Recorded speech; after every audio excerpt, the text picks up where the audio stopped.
Hey guys, story time, part 15. When I was a correction officer back in the 90s. Let's get into it. Okay, so this story time is when I was approached by an inmate to bring in contraband. Yeah, your girl was approached by an inmate to bring contraband. And I'll never forget it.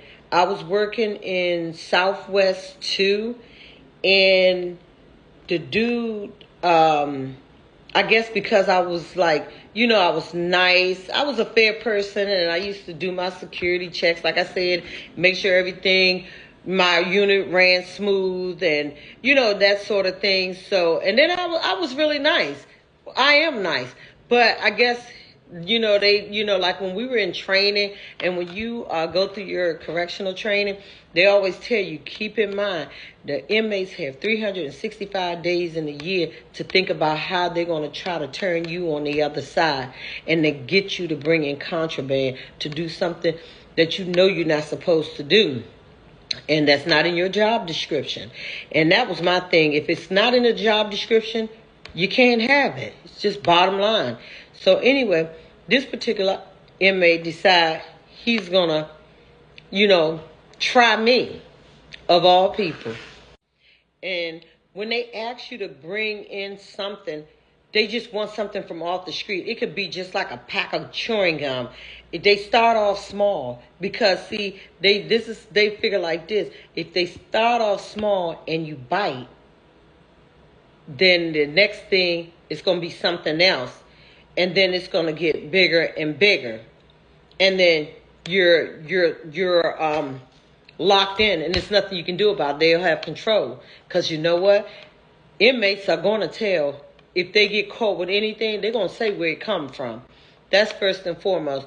So this particular inmate wanted me, and it was around lunchtime because I was going to lunch, and he asked me, he said, Officer Whoop-de-Whoop, can you bring me in a 2-piece from Popeyes?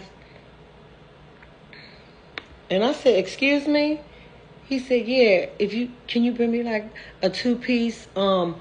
My people, they'll give you the money to get it for me, but could you do that for me?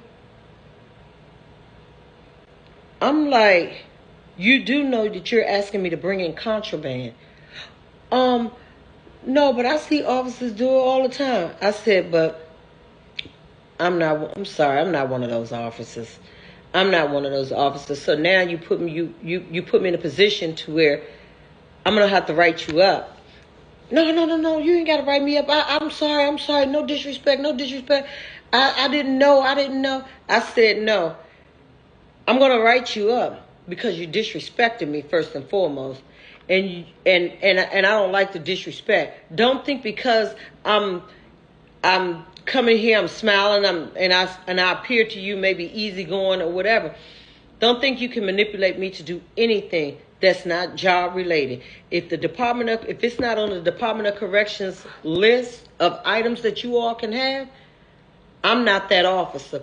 So with that being said, I'm gonna write you up and give you a couple of days in the hole to think about. Not in the hole, but yeah, what they call it, the hole. Keep on lockdown to show you I'm not that officer. So don't ever approach me like that. I'm not one of those. So yeah, he tried me, but it didn't work. Because I always remember what that sergeant told me back down Lorton when we was in training. 365 days in a year, they have to think about it 7 days a week. And they're going to think about it. They're going to watch you. They're going to observe you. And they're going to see how they can get you. And once they get you, they got you. Stay tuned for part 16.